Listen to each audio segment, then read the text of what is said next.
అందరికీ శుభాకాంక్షలు. ఎలా ఉన్నారు? ఇప్పుడు ఉపవాసం ఉంది కదా, లాస్ట్ రోజా రేపు. దేవుడు మనకి ఇచ్చిన సమయాన్ని వృధా చేయకుండా ప్రార్థన చేసుకుని వాక్యానికి వెళ్ళిపోతాం. సరేనా? తరలించు. పరిశుద్ధ ప్రేమ కలిగిన తండ్రి, కృపా సత్య సంపూర్ణ వాక్యమై ఉన్న దేవ యేసుక్రీస్తు ప్రభువా, నీ పాదాలకు వందనాలు, స్తోత్రములు, స్తుతులు కలుగుతాయి. నూతన దినాన్ని మాకు దయచేశారు, మమ్మల్ని సజీవ లెక్కలో ఉంచారు ప్రభువా. అందును బట్టి నీకే స్తోత్రములు, స్తుతులు కలుగుతాయి. నీ కృప చొప్పున, నీ దయ చొప్పున మేమందరం ఈరోజు ఇక్కడ కూడుకొని మిమ్మల్ని స్తుతించుకొని ఆరాధించుకొని చూడగా మీ అమూల్యమైన, శ్రేష్టమైన, పరిశుద్ధమైన లేఖనము ద్వారా మాతో మాట్లాడి మమ్మల్ని మీలో భరింపజేయమని ప్రార్థిస్తున్నాం. నాతోటి ఈరోజు మాట్లాడండి. నీలో మేము ఫలించడానికి మాకు సహాయం చేయండి. మహిమను గంటల ప్రభావం నీకు ఆపాదించుకుంటూ క్రీస్తు పేరిట ప్రార్థించుకుంటున్నాం తండ్రి.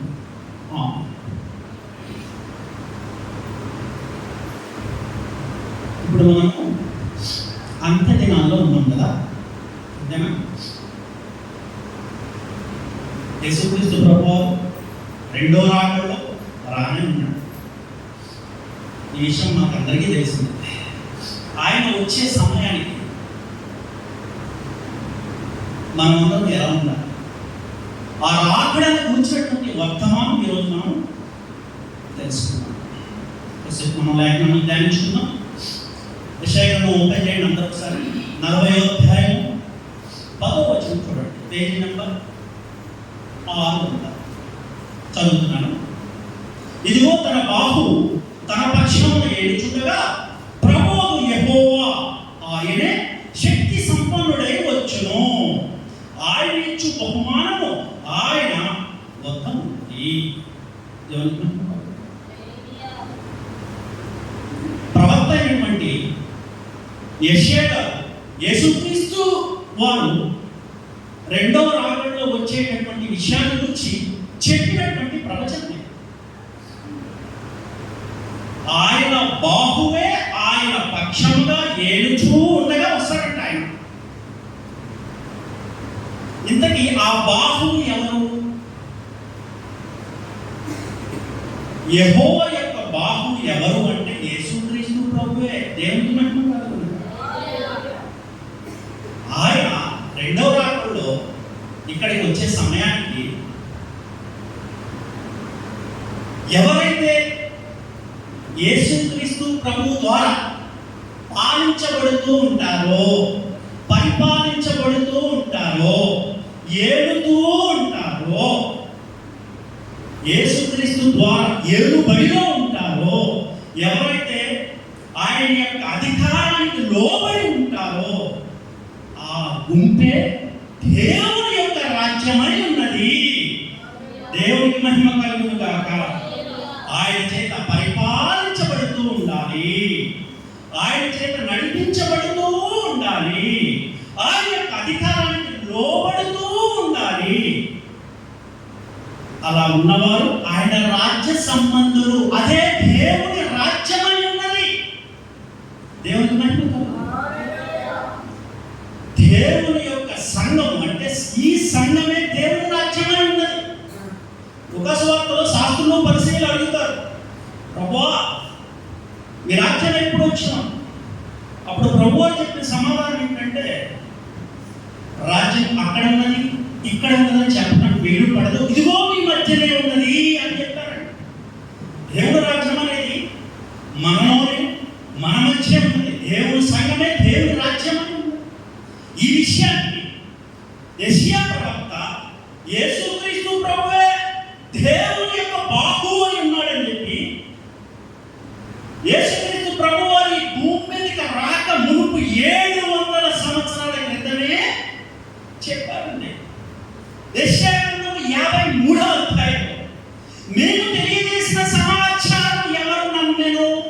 యెహోవా బాహువు ఎవరికి బయలుపరచబడెను?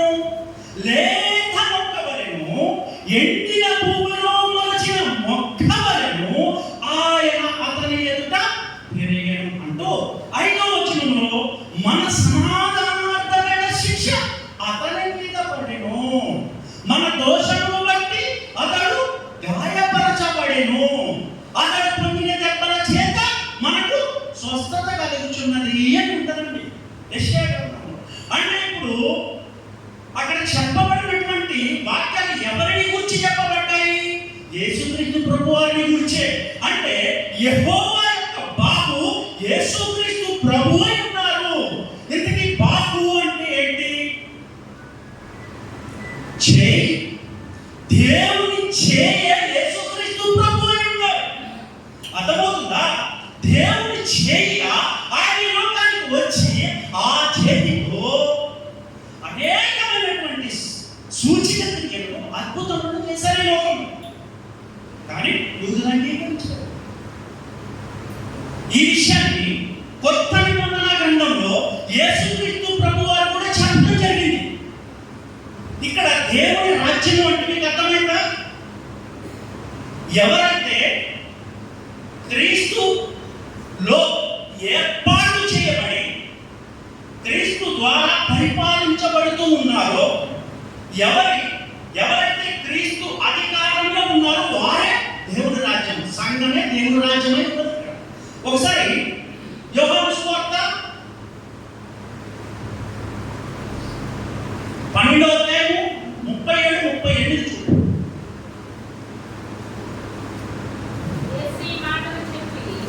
యేసు ఈ మాటలు చెప్పి వారికి కనబడకుండా దాని ఉండదు.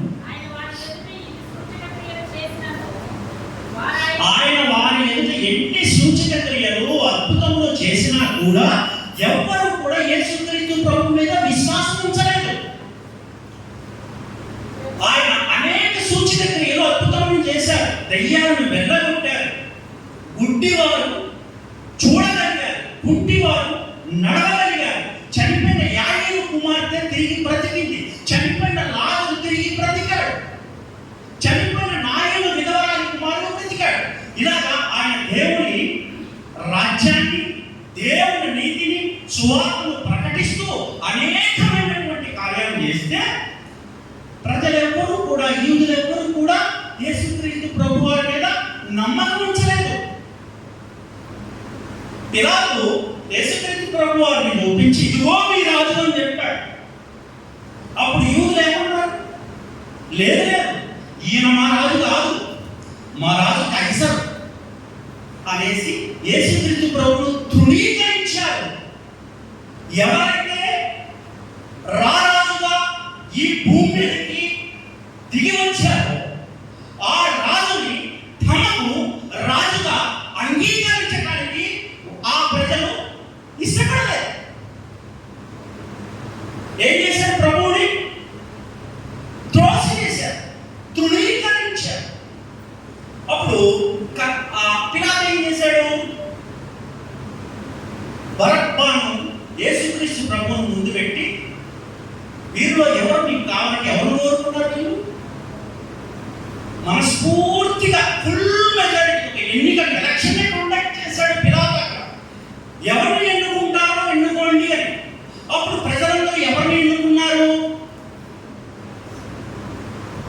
ఒక బందిపోటు దొంగని ఎన్నుకున్నారు. కరెక్ట్గా సరిగ్గా అప్పటి నుంచి 40 సంవత్సరాలు తిరగకముందే ఏం జరిగింది?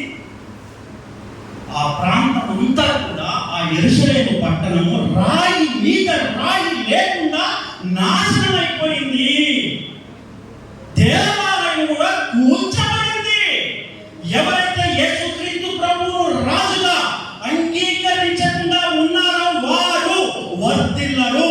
పైగా వారు వారి చేతులను నెత్తి మీద పెట్టుకొని శాపాన్ని తెచ్చుకున్నారు ప్రజలు. రాజుగా అంగీకరించలేదు ప్రభువును వారి జీవితాలు. ఆయన పరిపాలనలోకి వాళ్ళు రాలేదు, ఆయన అధికారం కిందికి వాళ్ళు రాలేదు, ఆయన రాజ్యంలో వారు ప్రవేశించలేదు. ఆయన వచ్చాడు, రాజుగా వచ్చాడు, యూదులకు రాజుగా వచ్చాడండి లోకానికి. దేవుని బాహువుగా వచ్చాడు, దేవుని చేయిగా వచ్చాడు. ఎందుకు వచ్చాడంటే ఆయన మనుష్య రూపంలో ఈ భూమి మీద ఉన్నప్పుడు తలవార్చుకోవడానికి స్థలమే లేదు. కానీ ఆయనకంటూ ఇక్కడ రాజ్యం ఉన్నది.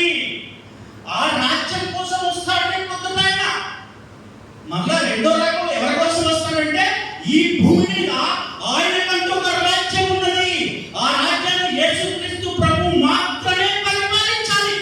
అటువంటి రాజ్యం అది. ఎటువంటి రాజ్యము? యేసుక్రీస్తు ప్రభు వారు మాత్రమే పాలించగలిగేటటువంటి రాజ్యము ఈ భూమి మీద ఉన్నది. ఆ రాజ్యం కొరకు ఆయన రెండవ రాకడలో రానై ఉన్నాడు. ఎలా వస్తాడంటే రాజుగా వస్తున్నాడు. రాజుగా వస్తున్నాడు. దేవునికి మహిమ కలుగును గాక. పాటలు కదా, యేసు రాజుగా వచ్చుచున్నాడు. ఉందా? పాడండి ఒకసారి గట్టిగా.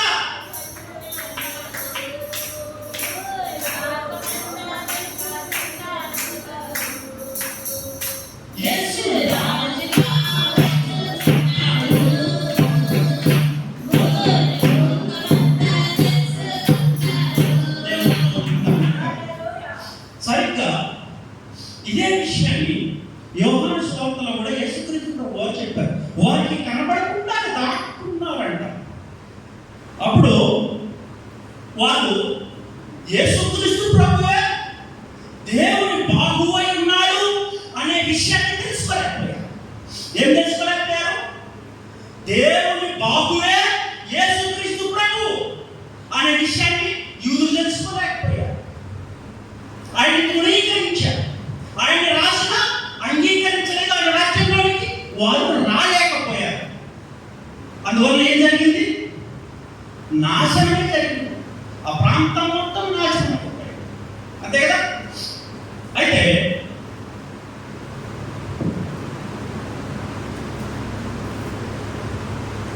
ఒకసారి నిర్గమకాండము 19వ అధ్యాయము 1 నుంచి 6 వచనాలు.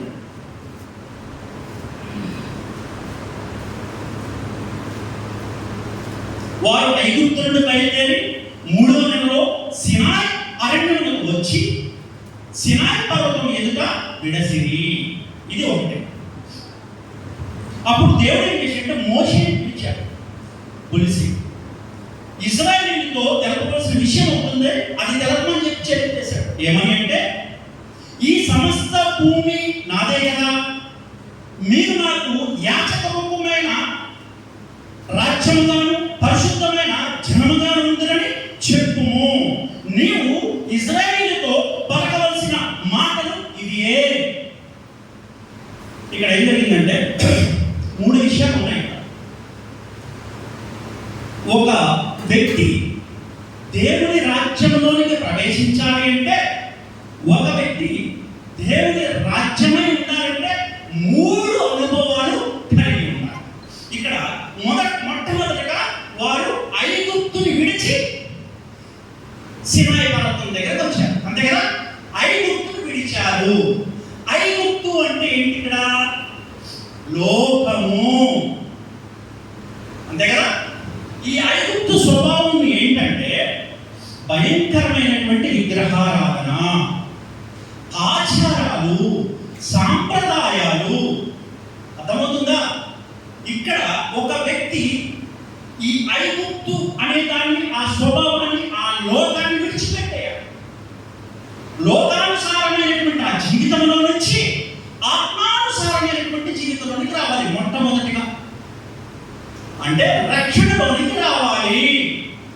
లోక సంబంధమైనటువంటి శరీరాశ, నేత్రాశ, జీవపు డంబాన్ని విసర్జించేసి ప్రార్థనా జీవితాన్ని, పరిశుద్ధ జీవితాన్ని కలిగి దేవుణ్ణి ఆరాధిస్తూ దేవునిలో బలపడాలి. రక్షణలోనికి రావాలి. రక్షణలోనికి రావటం అంటే ఏంటంటే మన పాపపు స్వభావము, మన పాత స్వభావము విసర్జించబడాలి. ఐగుప్తు నుండి పూర్తిగా బయటకు వచ్చేసారు వాళ్ళు. అంతేనా? విడచి ఎక్కడికి వచ్చారు? ఎర్ర సముద్రం దగ్గరకు వచ్చారు. అంతేనా? మొదటగా ఐగుప్తును విడిచిపెట్టారు. ఐగుప్తును విడిచిపెట్టడం అంటే అది ఒక రక్షణకి సాదృశ్యము. లోకాన్ని విసర్జించేసి దేవునిలోనికి రావటము, రక్షణలోనికి రావటం. రెండవదిగా ఎర్ర సముద్రం దగ్గరకు వచ్చారు. ఎర్ర సముద్రం దేనికి సాదృశ్యం అంటే బాప్తిస్మానికి. అర్థమవుతుందా? దేవుడి మాటలు మోషేతో ఎప్పుడు పలికాడంటే సినాయి పర్వతం మీదకి వచ్చాక మోషేని పిలిచి ఆ సినాయి పర్వతం దగ్గరికి వీళ్ళు వచ్చిన తర్వాత మాట్లాడాడు. ఆ సందర్భంలో మాట్లాడిన మాటలు మోషేని పిలిచి అప్పుడు మాట్లాడుతున్నాడు, నువ్వు వెళ్ళి యాకోబు సంతతి వారితో, ఇశ్రాయేలుతో ఈ మాట చెప్పు. ఏం మాట అంటే, మీరందరూ నాకు రాజ్యమై ఉన్నారు, మీరందరూ నాకు యాజకులై ఉన్నారు, మీరందరూ నా కొరకు ప్రత్యేకించబడినటువంటి జనాంగము. దేవుడికి మహిమ కలుగును గాక. ఎవరికి? వాళ్ళందరూ ఇప్పుడు ప్రత్యేకించబడినటువంటి జనాంగము, రాజ్యముగాను యాజక సమూహముగా ఉన్నటువంటి జనాంగము. అక్కడ 6వ వాక్యం చూడండి, 19:6 పేజీ నెంబర్ 60. సమస్త భూమి నాదే కదా, మీరు నాకు యాచక రూపమైన రాజ్యముగాను పరిశుద్ధమైన జనముగాను ముందరని చెప్పు. ఇప్పుడు ఏమయ్యారు? ఆ యొక్క ఐగుప్తు దేశంలో బానిసలుగా ఉన్నటువంటి ప్రజలు సినాయి పర్వతం దగ్గరికి వచ్చిన తర్వాత ఎలా మారిపోయారు? దేవునికి రాజ్యముగాను, దేవునికి యాచకులుగాను మారిపోయారు. వారు దేవునికి ఒక రాజ్యం అయ్యారు, వారు దేవునికి ఒక యాచక సమూహం అయ్యారు అనే విషయాన్ని చెప్పడం కోసం మోషేని పర్వతం మీద పిలిచాడు దేవుడు. పిలిచి, మోషే ఈ విషయం నా పిల్లలకు చెప్పు, నా ప్రజలకు చెప్పు, వారు నా రాజ్యమై ఉన్నారు, వారు నా యాచకులై ఉన్నారు. దేవునికి మహిమ కలుగును గాక. ఇదే దేవుడి రాజ్యము. అర్థమైందా? మూడవదిగా వాళ్ళు ఎక్కడికి వచ్చారు? సినాయి పర్వతం దగ్గరికి వచ్చారు. ఐగుప్తు దాటారు. ఎర్ర సముద్రం నుంచి, ఎర్ర సముద్రంలో 2 భాగాలుగా చీల్చబడి ఆరణ్యం నుంచి నడుచుకుంటూ బాప్తిసం పొందుకొని ఎక్కడికి వచ్చారు? సినాయి పర్వతం దగ్గరికి వచ్చారు. ఆజ్ఞలు ఎక్కడ ఇవ్వబడ్డాయి? దేవుని ఆజ్ఞలు ఎక్కడ ఇవ్వబడ్డాయి? 10 ఆజ్ఞలు సినాయి పర్వతం మీద. ఇది పాత నిబంధన. ఓకే, ఈ 10 ఆజ్ఞలు కొత్త నిబంధనలకు వచ్చేసరికి ఏమయ్యాయి? 2 ఆజ్ఞలుగా మారిపోయాయి. ప్రేమ ఆజ్ఞలు, అంతే కదా?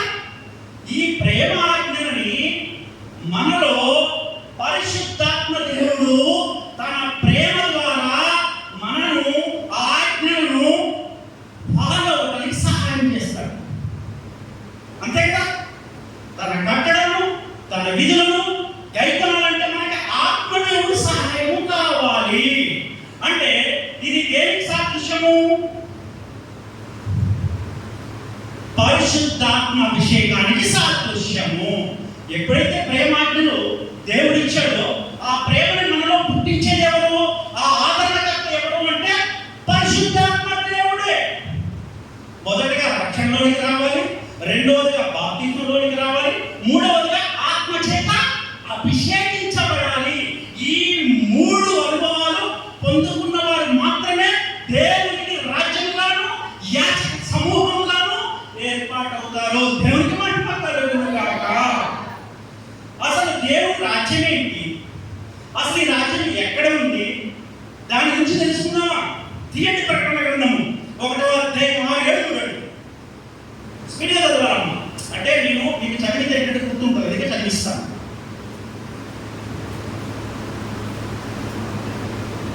ఈ మాటలు విన్నవారు, గైకొన్నవారు ధన్యులు ఉంటుంది ప్రకటనలో. తెలుసా మీకు? అది ప్రకటన గ్రంథం యొక్క గొప్పతనం.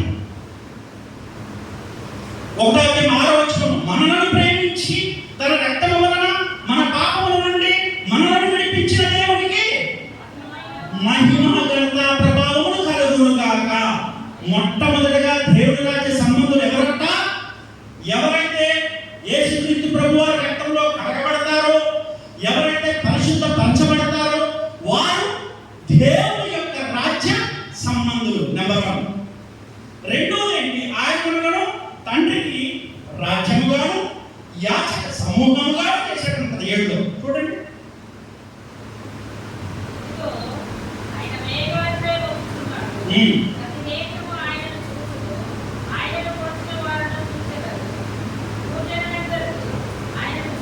చాలా.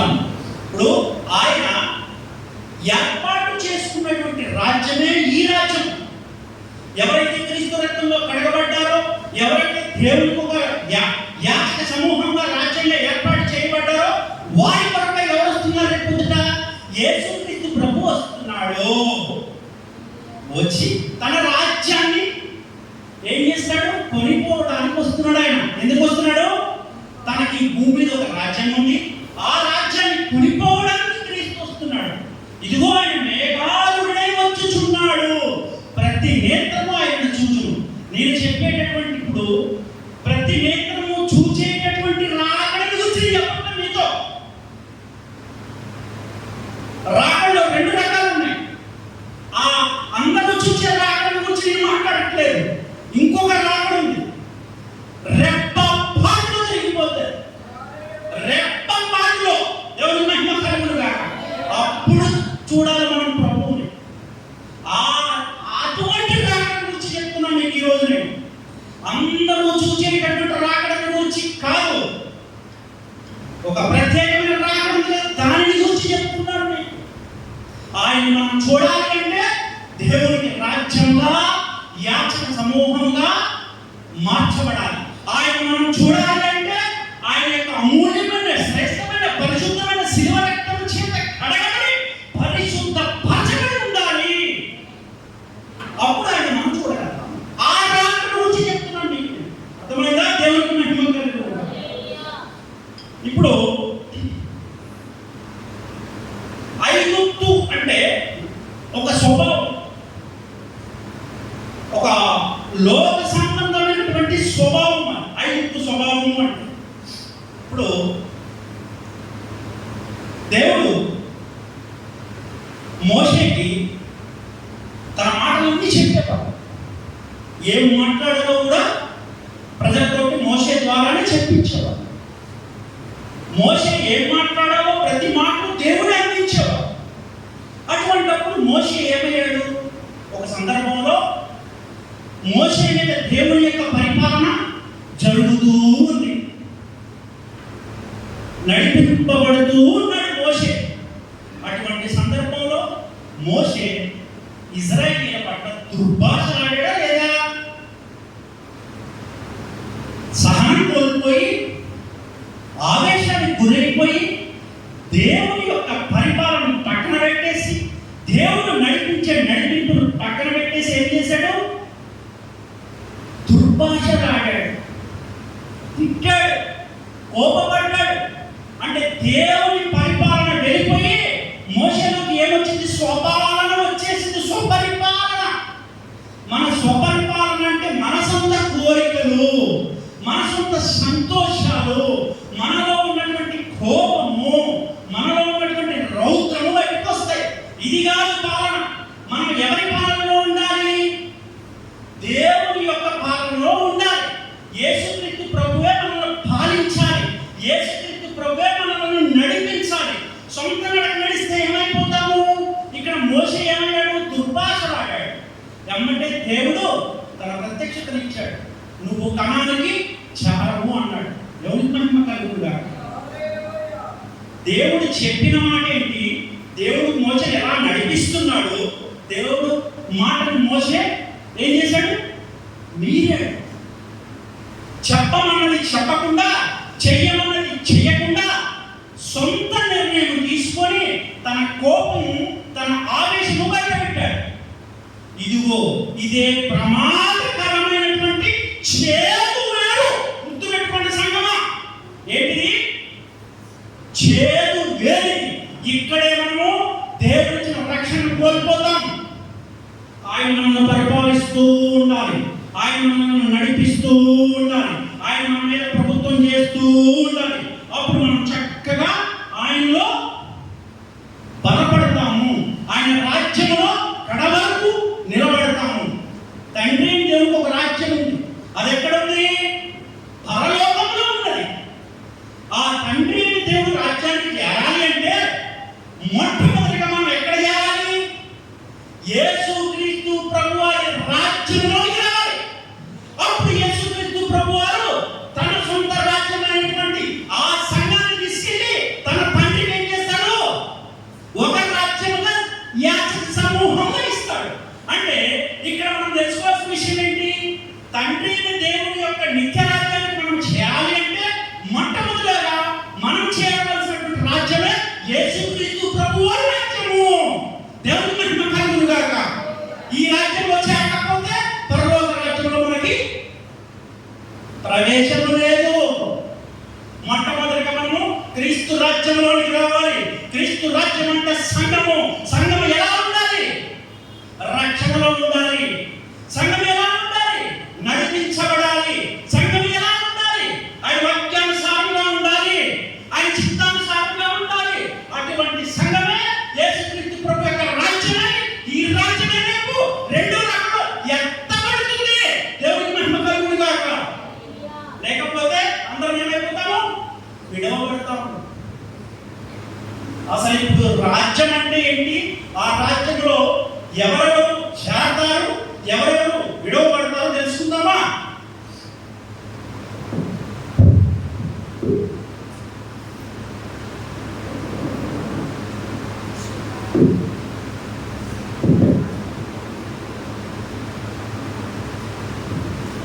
లూకా సువార్త 12వ అధ్యాయం 32వ వచనం చూడండి.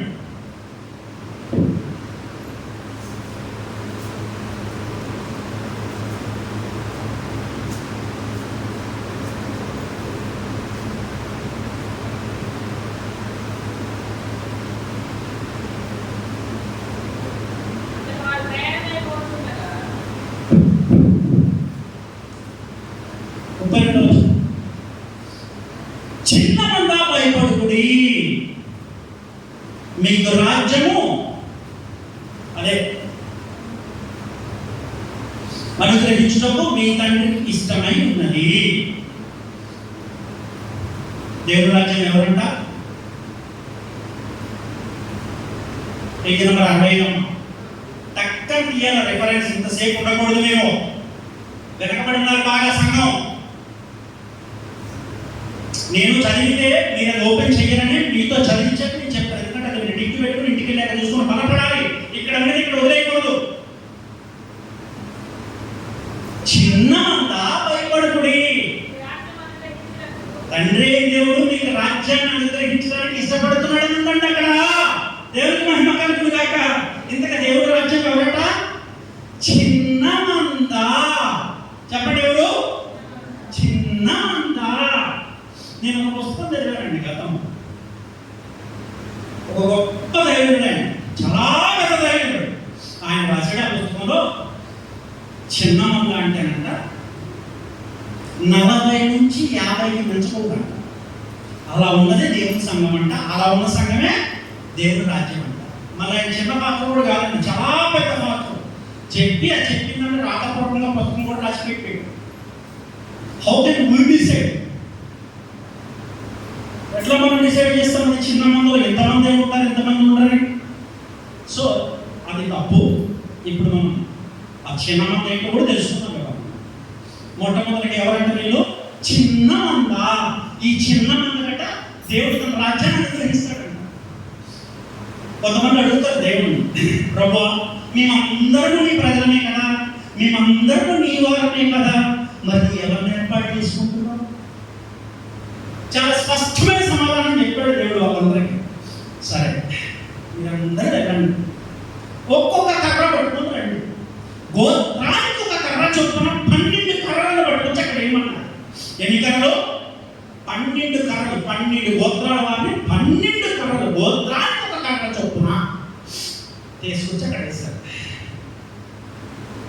నేను ఎవరిని ఏర్పాటు చేసుకుంటానంటే ఆ కర్ర మొట్టమొదటగా చిగురిస్తుంది. దేవుని మహిమ కలుగును గాక. కర్ర ఏమవుతుందంట? చిగురిస్తుంది. చిగురించడం అంటే ఏంటి? ఇదిగో పాతవి గతించిన కొత్త వాయను. క్రీస్తులో ఉన్నవారు నూతన సృష్టి. అంటే నూతన స్వభావము, నూతన హృదయము. శరీరానుసారమైన జీవితం పోయి ఇక్కడ మళ్ళీ ఏమవుతుంది? మనకి చక్కటి ఆత్మీయ జీవితము చిగురిస్తుంది. దేవుని మహిమ కలుగును గాక. అలా చిగురిచ్చే వారిని నేను ఏర్పాటు చేసుకున్నా. అదే గుర్తు. మొట్టమొదటిగా ఏమవ్వాలి? చిగురించాలి. ప్రతి విశ్వాసి, సంఘంలో ఉన్న ప్రతి వ్యక్తి ఏమవ్వాలి? చిగురించాలి.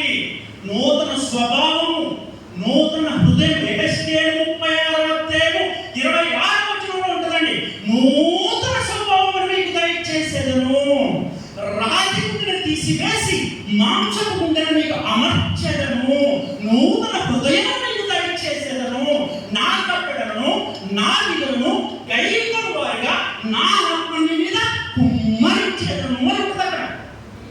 ఏమిస్తానంటే దేవుడు రాతి గుండెను తీసివేస్తాడంట. మనలో ఉన్నటువంటి రాతి గుండె శుద్ధి వంటి తన వాక్యంతో కొట్టి పిండి చేసి మనకి ఏమి హృదయాన్ని ఇస్తాడంట?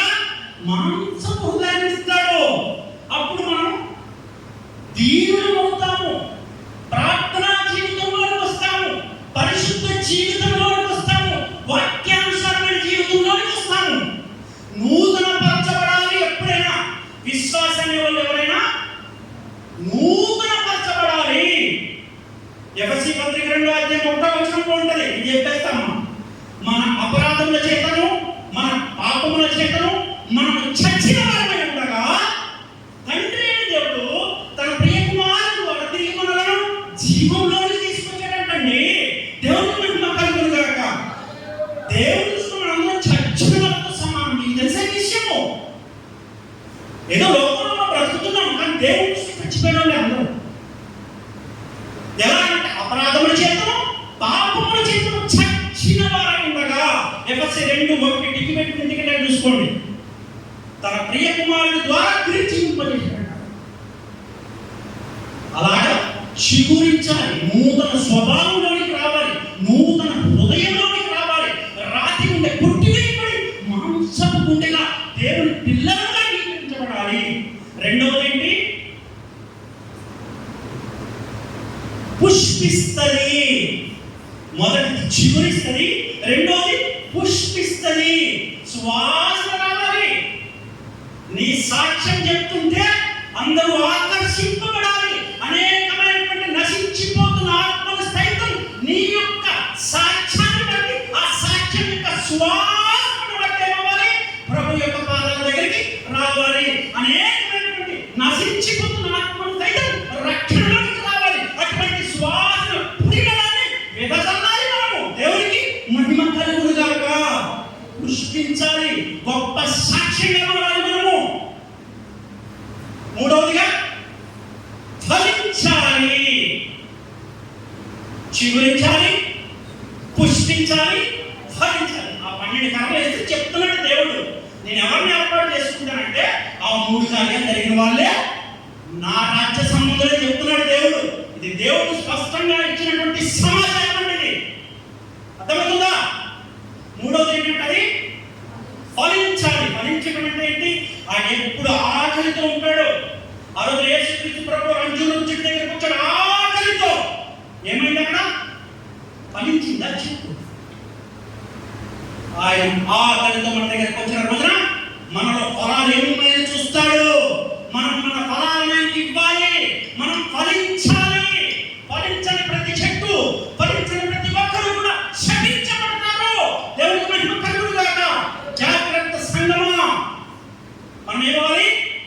ఫలించాలి. మనం ఫలాలను ఇవ్వాలి దేవునికి. ఎటువంటి ఫలాలంటే ఆత్మీయ ఫలాలు. చెప్పండి గట్టిగా. ఏం ఫలాలు? ఆత్మీయ ఫలాలు. ఆయన కోరుకుంటున్నాడు మన నుంచి. ఆయన ఫలాలను ఆశిస్తున్నాడు. ఆత్మీయతో వస్తాడు దగ్గరికి, వచ్చి చూస్తాడు. నాకేమైనా ఫలాలు దొరుకుతాయా నీలో? నువ్వు ఇవ్వగలుగుతావా? నువ్వు ఫలించాలి, ఆయనకి ఫలాలు ఇవ్వాలి. ఫలింపకపోతే ఏమైంది? ఆ రోజున శపించబడ్డది. శపించబడిన వారు దేవుని రాజ్య సంబంధం అవుతారా? ఎన్నటికీ కూడా అవ్వరు. అర్థమవుతుందా? మనమందరం కూడా ఫలించవలసినటువంటి అవసరం ఉన్నది. చిగురించాలి, పుష్పించాలి, ఫలించాలి. ఈ మూడు స్వభావాలు ఉన్నవారు మాత్రమే దేవుడి రాజ్యానికి అర్హులు. దేవుని మహిమ కలుగును గాక. అర్థమైందా?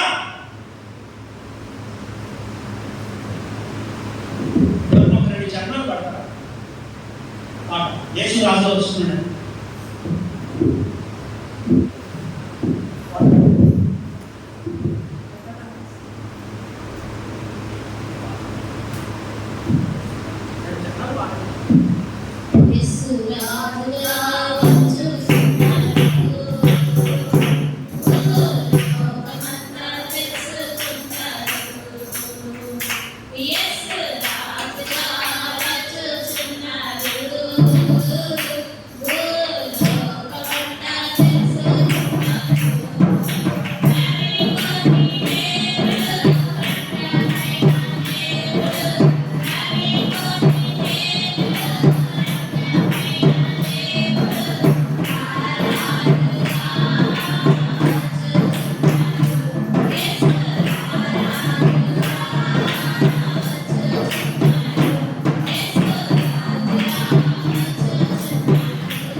దేవుడు తన రాజ్యాన్ని ఎవరికి ఇస్తున్నాడంటే చిన్న మందకి ఇస్తున్నాడు. ఆ చిన్న మందకు ఉండాల్సినటువంటి లక్షణాలు ఏంటంటే చిగురించాలి, పుష్పించాలి, ఫలించాలి. ఒకసారి మత్తయి సువార్త మీకు ఇంకా వివరంగా చెప్తాను. 7వ వచనం 13, 14. 7వ అధ్యాయం 13, 14.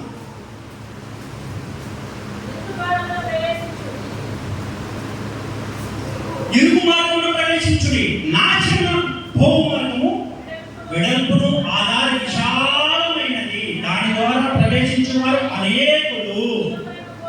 జీవమునకు పోవు ద్వారము ఇరుకును ఆధార సంకుచితమై ఉన్నది, దాన్ని కనుగొని వారు కొందరే. ఇదిగో ఇదే చిన్న మంద. చిన్న మంద అంటే అర్థం ఏంటంటే 10ల సంఖ్యలో ఉన్నవాళ్ళు, 100ల సంఖ్యలో ఉన్నవాళ్ళు, 1000ల సంఖ్యలో ఉన్నవాళ్ళు, లక్షల సంఖ్యలో ఉన్నవాళ్ళు అర్థం కాదు. ఇక్కడ చిన్న మంద అంటే ఇరుకు మార్గంలో ప్రవేశించి నడిచేవారు. దేవుని మహిమ కలుగును. ఎవరంట చిన్న మంద? కానీ క్రైస్తవుని వాళ్ళు చాలా విశాలమైనది. ఈ విశాలమైన క్రైస్తవంలో అందరూ విశాలమైన మార్గాల్లో నడుస్తున్నారండి. నిజమా కాదా? ఈ విశాలమైనటువంటి క్రైస్తవంలో విశాల మార్గంలో నడుస్తున్నారు. కానీ మరి ఇరుకు మార్గంలో ఎవరు రావాలి? ఆ ఇరుకు మార్గంలో నడిచేటటువంటి ఆ చిన్న మందే దేవుని రాజ్యానికి సాదృశ్యం. విశాల మార్గం అంటే ఏంటి? ఇరుకు మార్గం అంటే ఏంటి తెలుసుకున్నామా? విశాల మార్గం అంటే వీరికి ఎటువంటి ఆజ్ఞలు ఉండవు, వీరికి ఎటువంటి కట్టుబాట్లు ఉండవు, వీరికి ఎటువంటి నడిపింపు ఉండదు, వీరికి ఎటువంటి విశ్వాసం ఉండదు, ఎటువంటి భయభక్తులు ఉండవు. వాళ్ళ ఇష్టానుసారమైనటువంటి జీవితము, లోకానుసారమైనటువంటి జీవితమును జీవించేవారే ఈ విశాల మార్గంలో జీవించేవారు అనేటటువంటిది.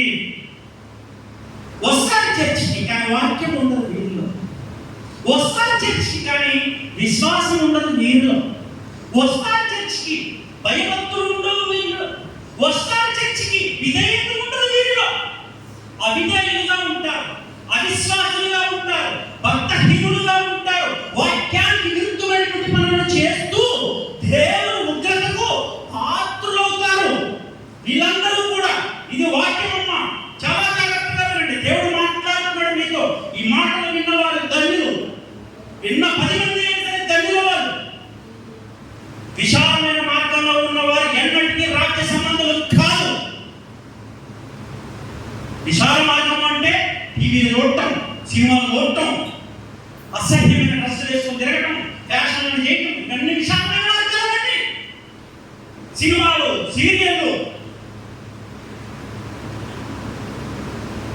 సౌందర్యం కోసం పాల్గొనడం, బ్యూటీ పార్లర్ ఆడవాళ్ళే. ఇక మగవాళ్ళని చెప్పాల్సిన పర్లేదు. 10-15 చేపల ప్యాంట్లు. మొన్న ఆయన చూసే కట్టి ఇట్లా 4 ఉన్నాయి, 4 దారులు ఉన్నాయి టైంలో. 4 మార్గాలు, ఇటు 4 మార్గాలు, ఇటు 4 మార్గాలు, 8 మార్గాలు ఉన్నాయి. అందులో ఈయన ఏ మార్గంలో పోతే ఆయన తెలియదు. అది విశాలమైన మార్గము. కానీ చర్చకు వస్తారండి. పాట కూడా సూపర్ పాడతారు. వాళ్ళు పాడే పాటలు వింటే అసలు డైరెక్ట్ పరలోకంలోనే అన్నట్టుగా ఉంటారు. కానీ దేవుని యొక్క కళ్ళలో నుంచి వాళ్ళని చూసినట్టయితే, దేవుని యొక్క అర్థం వంటి ఆ వాక్యంలో నుంచి వాళ్ళని చూసినట్టయితే చక్కగా కనపడతారు. స్కాన్ చేయకపోతే వాక్యం స్కాన్ చేస్తే కింద నుంచి పైదాకా స్కానర్లు ఎలా వచ్చాయి? ఆయన దగ్గర ఆది నుంచి ఉన్నాయి స్కానర్లు. ప్రతి ఒక్కటి కూడా ఆయన గ్రంథంలో లిఖితమైనది. మాట నా నోట పుట్టక మునిపే నీవు దాన్ని ఎరిగి ఉన్నావు ప్రభువా అంటాడని కీర్తనకారుడు. దేవుని మహిమ కలుగును గాక.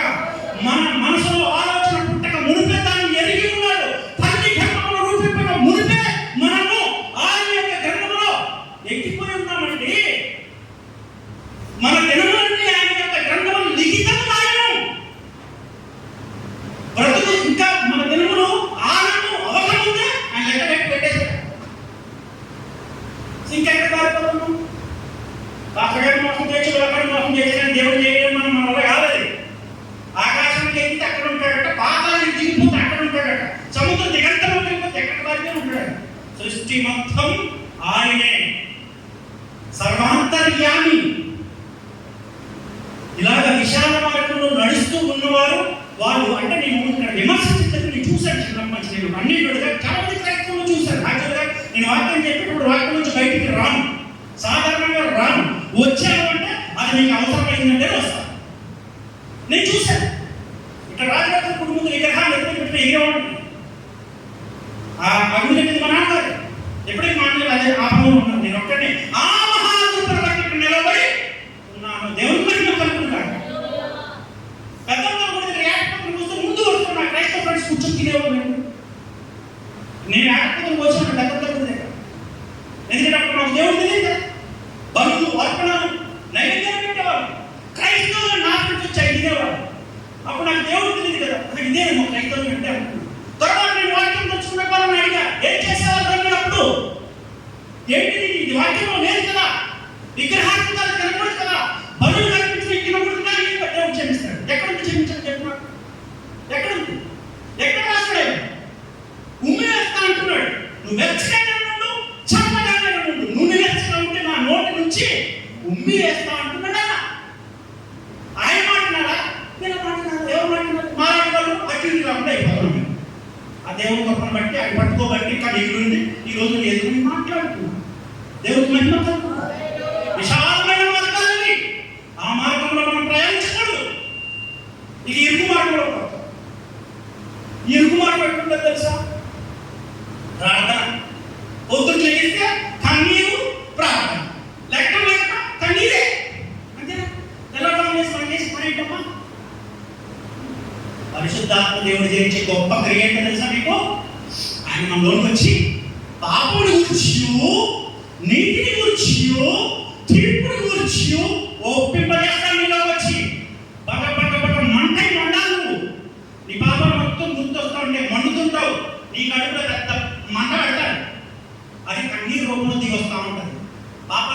గుర్తు చేస్తాడు. నీతిని గురించి, తీర్పుని గురించి, పాపం గురించి గుర్తు చేసి ఒప్పింపజేస్తాడు. అప్పుడు కదా ఇందాక చిగురు పుడుతుంది మనలో. ఏంటో చిగురు? ఆత్మ దేవుడు వెలిగించే దీపం. నన్ను ఆత్మ యెహోవా పెట్టిన దీపము. దేవుడి మహిమ కలుగును గాక. ఈ ఆత్మ దీపం ఆయన. అప్పుడు మన శరీరానుసారమైన జీవితం పట్టినప్పుడు ఆత్మానుసారమైన జీవితం వస్తుంది. అప్పుడు వాక్యానుసారం మనం బ్రతుకుతాము. వాక్యం మన జీవితంలో వస్తుంది. ఎప్పుడు ఆత్మదేవుడు మనలో నడిపిస్తా ఉంటాడు. ఇదే దేవుడు రాజ్యం అంటే. ఆయన పరిపాలనలో మనం రావాలి. ఎవరైతే యేసుక్రీస్తు పరిపాలనలో ఉంటారో, ఎవరైతే యేసుక్రీస్తు ప్రభువు ద్వారా నడిపించబడుతూ ఉంటారో, ఎవరైతే అధికారాన్ని లోబడి ఉంటారో వారే దేవుని యొక్క రాజ్యం అంటున్నారు. ఈ యొక్క యేసుక్రీస్తు ప్రభువు రాజ్యం రేపొద్దున ఎత్తబడి తండ్రి రాజ్యంలో విలీనం చేయబడుతుంది. దేవుని మహిమ కలుగును గాక. అర్థమైంది? ఇప్పుడు రెండు రాజ్యాలు. ఒకటి కుమారుని రాజ్యము. ఈ కుమారుని రాజ్యం ఏమైంది? తండ్రి రాజ్యంలో కలపబడుతున్నాడు. అందుకు వస్తున్నాడు ఆయన. రెండో రాకడ ఎందుకు వస్తున్నాడు? యేసు రాజుగా వచ్చుచున్నాడు. ఎందుకు వస్తున్నాడు? ఆయన రాజు. ఆయన రాజ్యం ఉన్నది ఇక్కడ. ఆ రాజ్యాన్ని తీసుకుని తండ్రికి ఒక సొత్తుగా, తండ్రికి ఒక రాజ్యముగా, తండ్రికి యాజక సమూహంగా ఇవ్వడానికి వస్తున్నాడండి. మనం ఎలా ఉండాలప్పుడు? చిగురించి, పుష్పించి, ఫలించి ఆయన ఫలాన్ని ఇచ్చే రాజ్యంలో ఉండాలి. దేవునికి మహిమ కలుగును. ఇక్కడ అదే చెప్తున్నాడు మత్తయి సువార్తలో. ఇరుకు మార్గము, చిన్న మందై ఉండాలి. అది ఇరుకు మార్గంలో నడుస్తూ ఉండాలి. విశాలమైన మార్గం కాదు. ఇరుకు మార్గంలో టీవీ ఉండవు, ఇరుకు మార్గంలో సీరియల్ ఉండవు, ఇరుకు మార్గంలో సినిమాలు ఉండవు, ఇరుకు మార్గంలో బ్యూటీ పార్లర్ ఉండవు, ఇరుకు మార్గంలో ఫ్యాషన్లు ఉండవు, ఇరుకు మార్గంలో రెండు పెళ్ళిళ్ళు కూడా ఉండవు, ఇరుకు మార్గంలో పాపం ఉండదు, వ్యభిచారం ఉండదు, పరిశుద్ధత మాత్రమే ఉండదు. ప్రార్థనా జీవితాన్ని కలిగి ఉంటారు, పరిశుద్ధ జీవితాన్ని కలిగి ఉంటారు, పరిచయ వారుగా ఉంటారు, క్రీస్తులో కట్టబడి ఉంటారు, క్రీస్తు ద్వారా ఏలబడుతూ ఉంటారు. వీళ్ళు రాజ్యం కదా. ఆయన మన మీద ప్రభుత్వం చేయాలి. అంతే కదా. ఇప్పుడు తెలంగాణలో మన దాకా గవర్నమెంట్ ఉండేది, అది పోయింది. ఇప్పుడు కొత్త ప్రభుత్వం వచ్చింది. ఆంధ్రాలో మన దాకా ప్రభుత్వం ఉండేది, ఇప్పుడు కొత్త ప్రభుత్వం వచ్చింది. ఏ ప్రభుత్వం వస్తే వాళ్ళు పరిపాలిస్తారు. అంతే కదా. మనం ఆ ప్రభుత్వ పరిపాలనలో ఉండాలి. కానీ మనకి మాత్రం ఒకటే రాజు. ఈ రాజ్యాన్ని ఆయన మాత్రమే పరిపాలించాలి. అటువంటి రాజ్యమే క్రీస్తు రాజ్యం. దేవుని మహిమ కలుగును గాక. మన మీద ఎవరికి అధికారం లేదు. ఎందుకు లేదు అంటే తన అమూల్యమైన, శ్రేష్టమైన, పరిశుద్ధమైన శిలువ రక్తమ చేత క్రయధనం పెట్టి మనల్ని కొన్నాడండి. మన యజమాని ఎవరు? మన రాజైన యేసుక్రీస్తు ప్రభువే. దేవునికి మహిమ కలుగును గాక. మన అపరాధముల చేతను, మన పాపముల చేతను మనము చచ్చిన వారమై ఉండగా తన అమూల్యమైన, తన శ్రేష్టమైన, తన పరిశుద్ధమైన శిలువ రక్తాన్ని క్రయధనంగా పెట్టి మనల్ని కొని బతికించాడండి. దేవునికి మహిమ కలుగును గాక. ఈ యొక్క అమూల్యమైన రక్తము చేత, క్రయధనం చేత కొనబడిన మనము మన రాజుకు లోబడి ఉండాలి. ఆయన రాజ్యంలో భాగమై ఉండాలి. ఆయన పరిపాలనలో మనము భాగమై ఉండాలి. ఆయన అధికారానికి మనము లోబడి ఉండాలి. ఇది నిత్య రాజ్యము. ఇది యేసు రాజ్యము. ఆయన రాజుగా వస్తున్నాడు. దేవుని మహిమ కలుగును గాక. ఇదే మత్తయి సువార్తలో చెప్తున్నాడు. తండ్రి ఏమో ఏమన్నాడు? ఇందాక చిన్న మందికి ఇవ్వడానికి రెడీగా ఉన్నాడు తన రాజ్యాన్ని. కుమారుడు అంటున్నాడు ఇరుకు మార్గంలో నడవాలి. అలా నడిచే వాళ్ళు నా రాజ్యానికి వారసులు.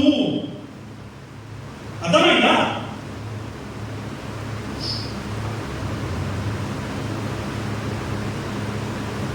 లూకా సువార్త 13:24 ఆయన వారిని చూసి ఇరుకు మార్గంలో ప్రవేశింప పోరాడి అనేకులు ప్రవేశింపదురు కానీ వారి వలన కాదని నీతో చెప్తున్నాను. నేను చెప్తున్నాడు ఇక్కడ మొదటేమో చిన్న మంద అన్నాడు, రెండోదేమో ఇరుకు మార్గం అన్నాడు, ఇప్పుడేమంటున్నాడు? ఇరుకు మార్గంలో ప్రవేశింప పోరాడుడి. పోరాటం చేయాలంటున్నాం. ఎందుకోసం? ఇరుకు మార్గంలో ప్రవేశించాలంటే పోరాటం చేస్తేనే వస్తుంది ఆ మార్గం. అర్థమైందా? విశాలమైన మార్గం కోసం పోరాటం ఏమన్నా? ఏమేమి లేదు. ఏముండవు, ఒకటి కట్టుబాటు ఉండవు, ఆజ్ఞలు ఉండవు, వాక్యం ఉండవు, విచ్చలవిత్తనము, శరీరాశ, నేత్రాశ, జీవ దంభము, ఏమి తిన్నాము, ఏమి తాగుతాము, ఏమి ధరించుకున్నాము, వెళ్ళిపోతారు విశాలమైన మార్గంలో. మరి ఇరుకు మార్గంలో ఒక పోరాటం. ఇది ఎలాంటి పోరాటం తెలుసా? మన ఇళ్ళలో ఉన్న టీవీలన్నీ తీసుకుని బయటపడేయాలి. పోరాటము పడేద్దామా? చేద్దండి. టీవీలన్నీ రోడ్డు మీద ఉండాలి సాయంత్రం కల్లా. ఇదే పోరాటం అంటే. పోరాటం అంటే కత్తులతో వేసి ఆత్మీయ పోరాటము. దేవుడి మహిమ కలుగునుగాక. యుద్ధంలో కత్తులు పట్టుకుని కథలు పట్టుకొని చేసే పోరాటం కాదు మనది. మనం ఆత్మీయ ఇశ్రాయేలు. మనం ఎవరము? వాళ్ళు పాత నిబంధన గ్రంథంలో ఉన్నటువంటి శరీరానుసారమైన ఇశ్రాయేలు అయితే, మనం కొత్త నిబంధన గ్రంథంలో ఉన్నటువంటి ఆత్మీయ ఇశ్రాయేలు మనము. దేవుడి మహిమ కలుగునుగాక. పోరాటం అంటే ఏంటంటే బ్యూటీ పార్లర్ కాక మానేయాలి. పోరాటం ఏంటంటే ఫ్యాషన్ మానేయాలి. పోరాటం ఏంటంటే రకరకాల వస్త్రాలు వేస్తారే. మీకు ఒక మాట చెప్తాడు దేవుడు మనం ఎలా చూడబోతున్నాడు. మొదటి నుంచి ఆదికాండం 3:20 నేను చెప్తాను. అవాదం పాపం చేశాడు కదా. అవాదం పాపం చేసినప్పుడు తండ్రి దేవుడు వచ్చి ఆదాము తాగమట్టి చెట్ల మట్టిని తాకున్నాడు. అంతేనా? తాకుని నువ్వేం చేస్తున్నావు? నేను దిగంబరనే అన్నాడుగా. నువ్వు దిగంబరానికి ఎవరు చెప్పాను అడిగాడు దేవుడు. అప్పుడు ఏం చేశారంటే ఆకులతో కట్టడాలు చేసుకొని ఆకులతో వస్త్రాలు తయారు చేసుకున్నారు. అవ్వ ఆదాము. దేవుడు ఏం చేశాడు? 3:21 చూడండి. దేవుడైన యెహోవా ఆదామునకును అతని భార్యకును చర్మపు చొక్కాయలు చేయించి దేవుడి మహిమ కలుగునుగాక. యాక్చువల్గా ఇప్పుడు నేను చెప్పే సబ్జెక్టులో ఇది కాదుగా మీకు అర్థమని చెప్తున్నాను. ఎందుకంటే ఇరుకు మార్గం అంటే పోరాటం. ఆ పోరాటం ఏంటనేది తెలియాలంటే ఒక విషయం మీకు చెప్పాలి.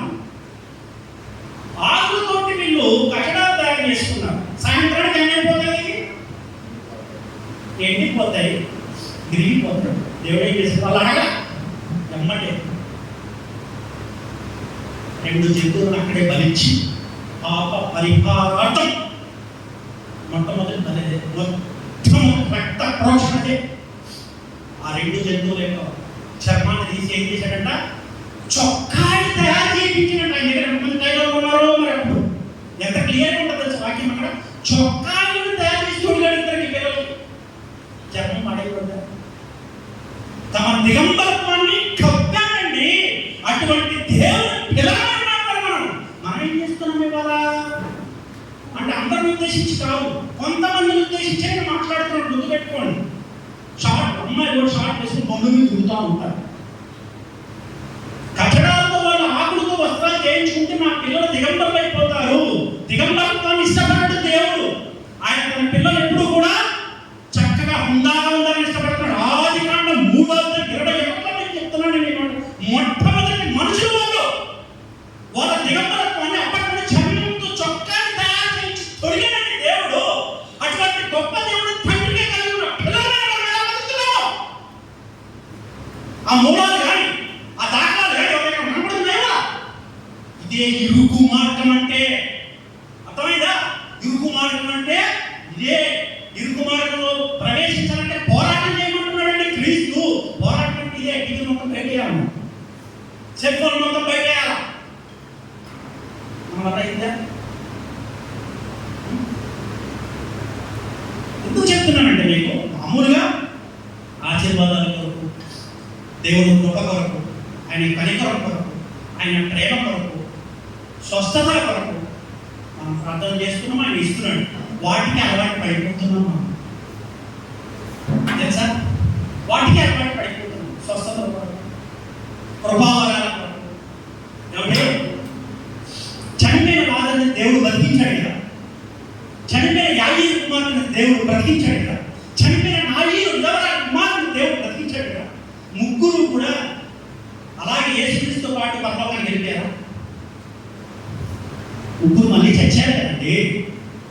ముగ్గురికి మళ్ళీ మరణం వచ్చిందా లేదా? అంటే స్వస్థత పొందుకున్న వాళ్ళు పరలోకానికి వెళ్తారు. ఒక్క లేఖనం ఒక్కడ బైబిల్ ఒక వచనం ఉందా?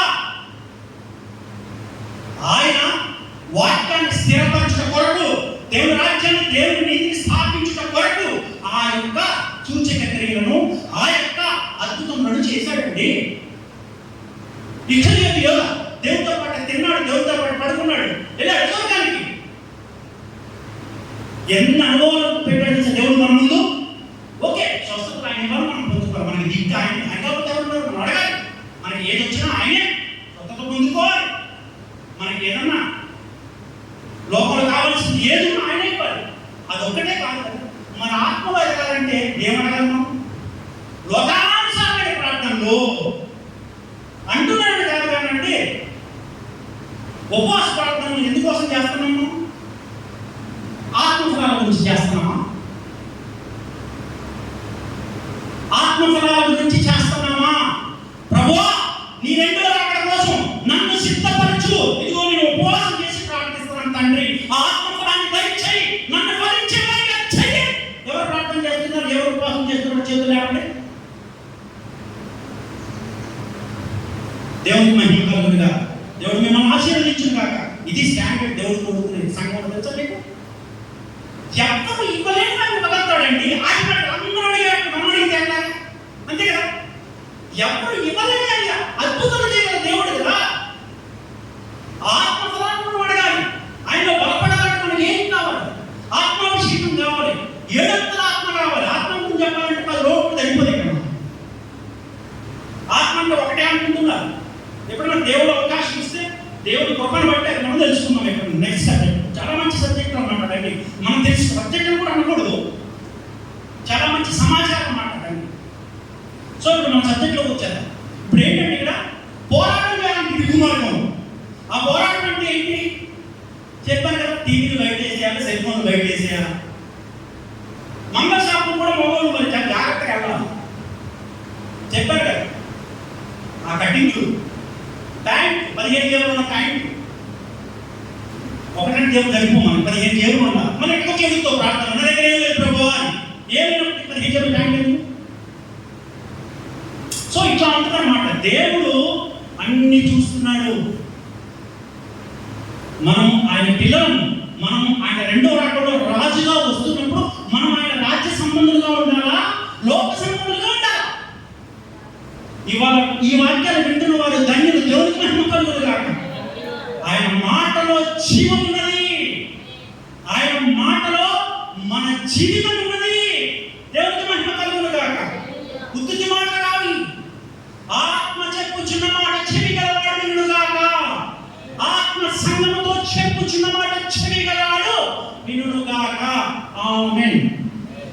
అట్లాగే ముగించేస్తాను. యోహాను సువార్త 6వ అధ్యాయం 60వ వాక్యం చూడండి.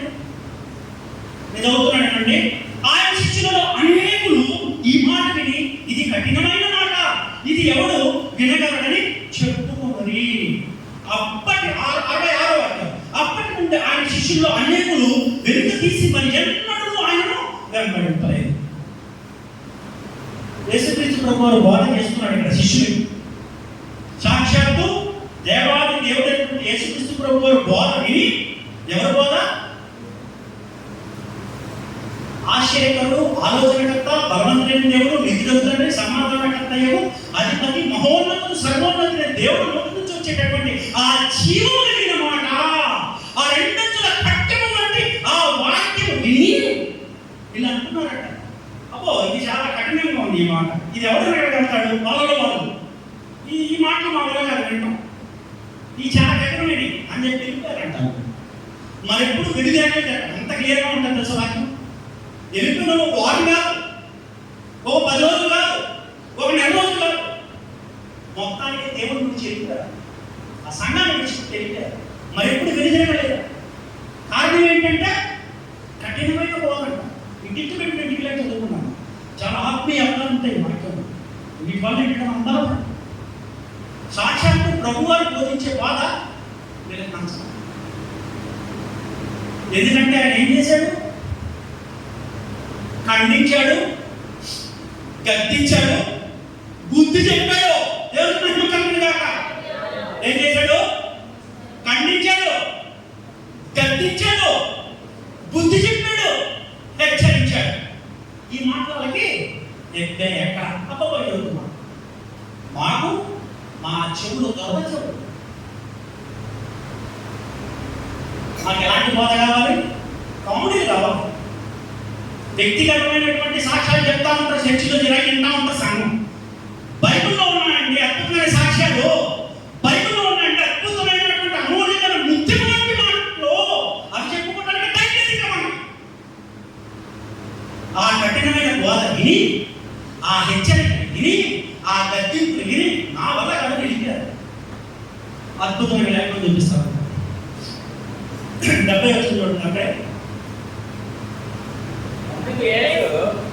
నేను మిమ్మల్ని పన్నెండున ఏర్పరచుకోలేదా? మీరు ఒక్కరూ దానిపైన 67 చదవండి. కాబట్టి యేసు మీరు కూడా వెళ్ళిపోవాలని అడుగుతున్నాడు శిష్యుల్ని.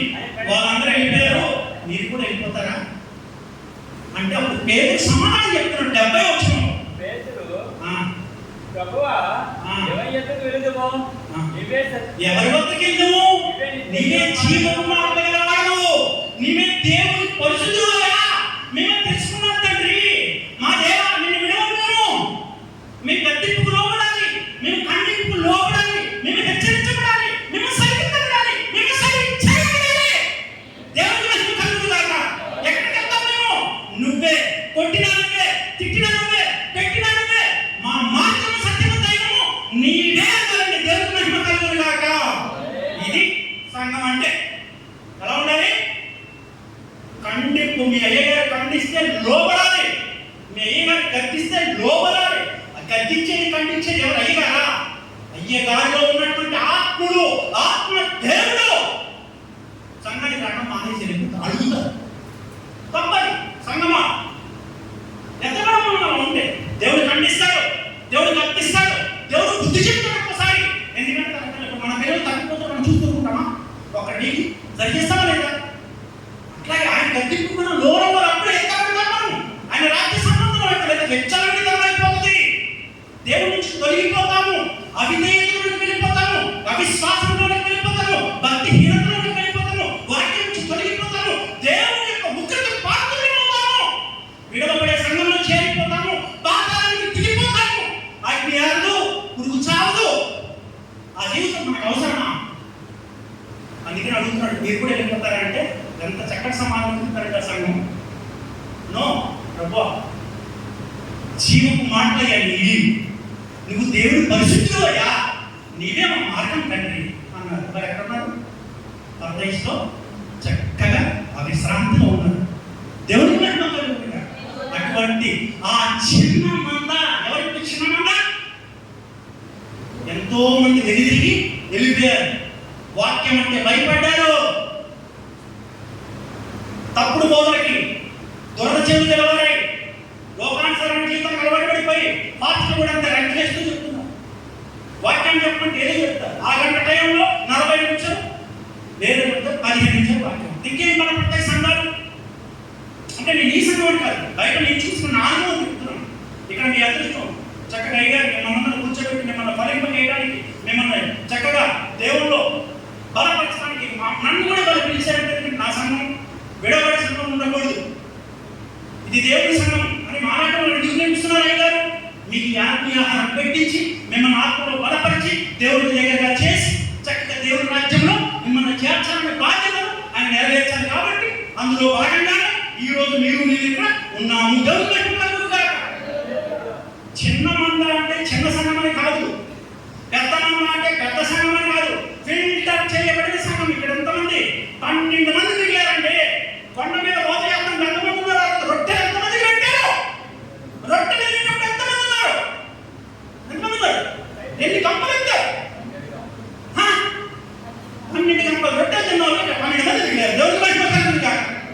ఇదే చిన్న మంద, ఇదే ఇరుకు మార్గము, ఇదే పోరాటం. ఏం పోరాటం చేశారు 12 మంది?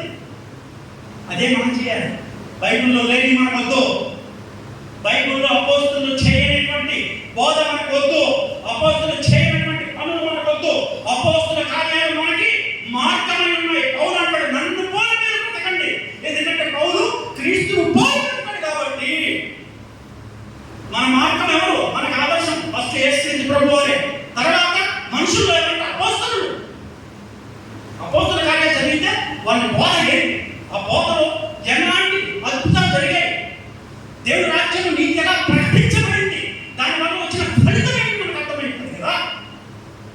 అట్లాగే 2:9-4:3 ఒకసారి ఇక్కడ ఏంటంటే, జనులు హితబోధను సహింపగా దురద చెవులు గలవారై తమ స్వకీయ దురాశలకు అనుకూలమైన బోధనను తమ కొరకు పోగు చేసుకొని సత్యములకు చెవినీయక కల్పనా కథల వైపు తిరుగుకాలం వస్తున్నది.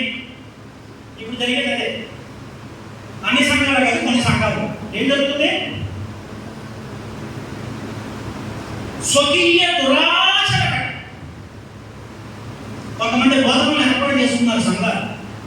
ఆ బోధకుడు చెప్పే వాక్యాలు వాళ్ళకి ఇష్టం తెలుసా? సత్యవాక్యాన్ని, సర్వసత్యము గల వాక్యాన్ని చెప్పే బోధకుడి దగ్గరికి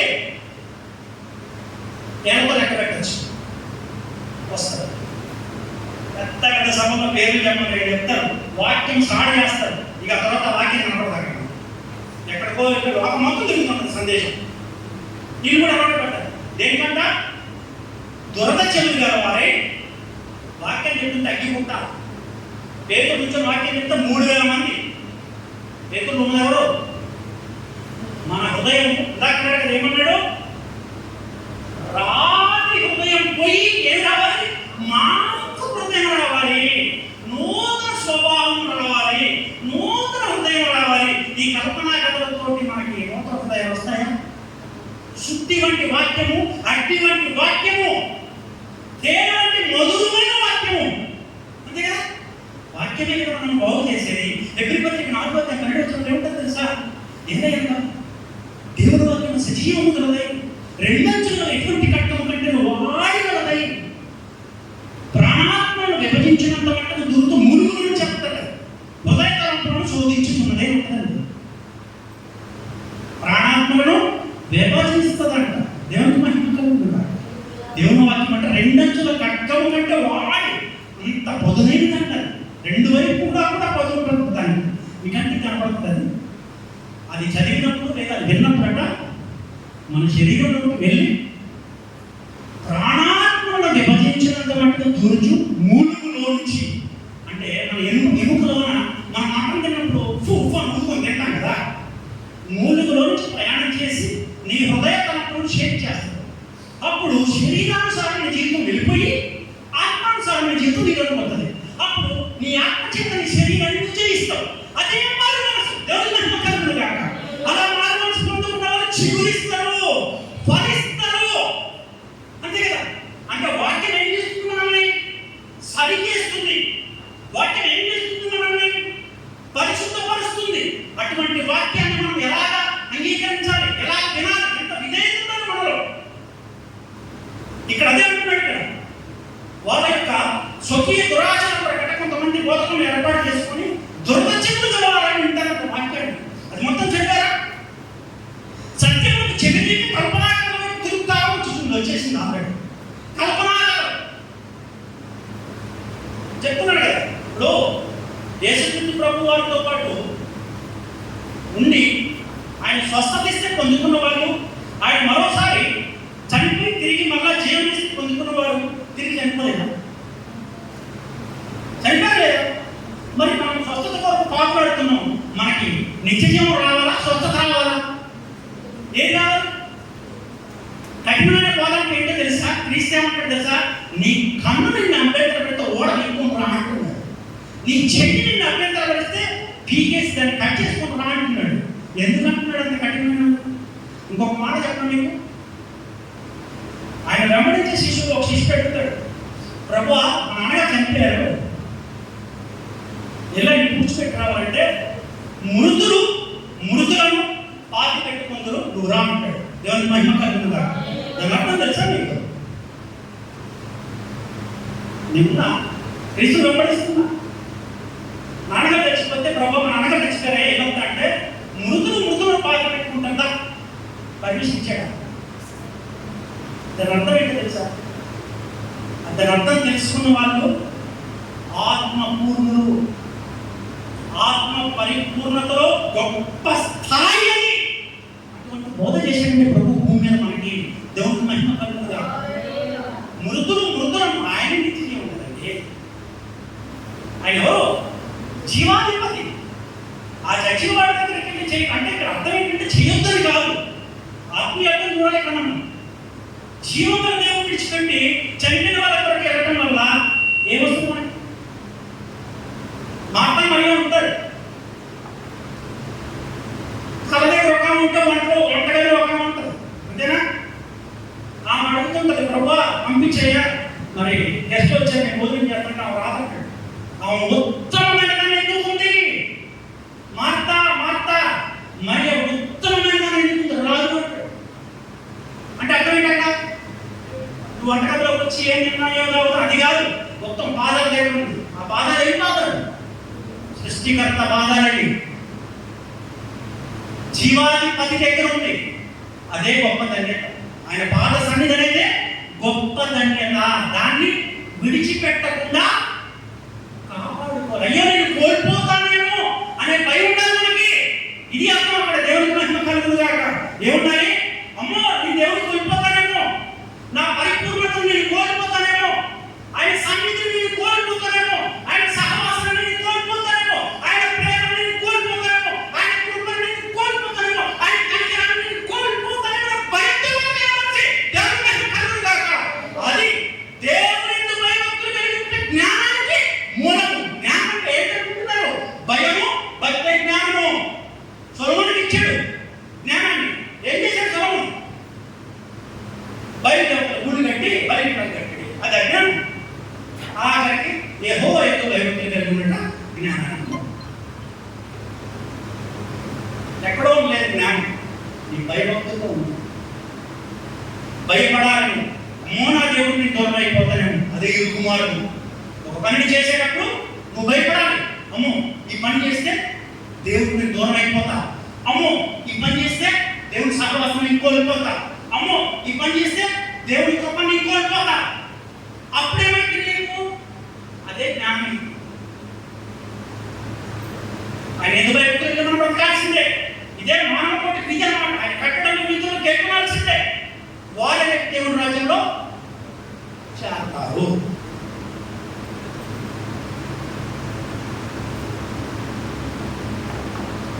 పిలువబడిన వారు అనేకులు, ఏర్పాటు చేయబడిన వారు,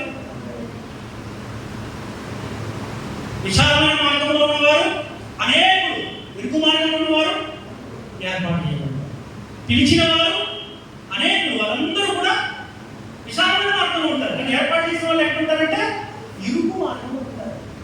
ప్రభు అంటాడు, ఆయన చేతిలో ఆయన శాపం అంటారు, అంతేనా? ఆయన రెండో కట్ట ఏం చేస్తారు తెలుసా? తూర్పాలు పడతాడు. అప్పుడు ఏమైంది? పొట్టంతా కొట్టుకొని పోద్ది, బరువు కలిగినటువంటి గింజలు మాత్రమే సేకరించబడతాయి. మంచి చేపలు మాత్రమే పొట్టలో వేయబడతాయి, అంతేనా? అంటే పిలువబడిన వారు అనేకులు ఉంటారు, కానీ ఏర్పాటు చేయబడ్డ వారు మాత్రము కొందరే ఉంటారు. అలా ఏర్పాటు చేయబడ్డ వారే చిన్న మంద. అలా ఏర్పాటు చేయబడ్డ వారే ఇరుకు మార్గంలో ప్రవేశిస్తారు. అలా ఏర్పాటు చేయబడ్డ వారే పోరాటం చేస్తారు. లోకంలో ఆత్మీయ పోరాటం అంటే వాళ్ళకంటూ ఒక సుఖాలు, వాళ్ళకంటూ సంతోషాలు, వాళ్ళకంటూ ఒక లోకానుసారమైన జీవితం ఉండదు. ఇంకా అంటే ఆభరణాలు, అలంకారాలు, నేత్రాశలు, జీవపు డంబాలు ఇవి ఉండవు. వాటన్నింటినీ సాక్రిఫైస్ ఫిల్టర్ అవ్వాలి. ఫిల్టర్ చేయబడిందే చిన్న మంద. అలా ఎవరైతే ఫిల్టర్ చేయబడతారో అలా ఫిల్టర్ చేయబడిన వారిని రేపు దేవుడు తన రాజ్యంలో చేర్చుకుంటాడు. ఫిల్టర్ చేయబడకుండా వాళ్ళు విశాల మార్గంలో ఏమైపోతారు? కొట్టులాగా కొట్టుకుంటారు.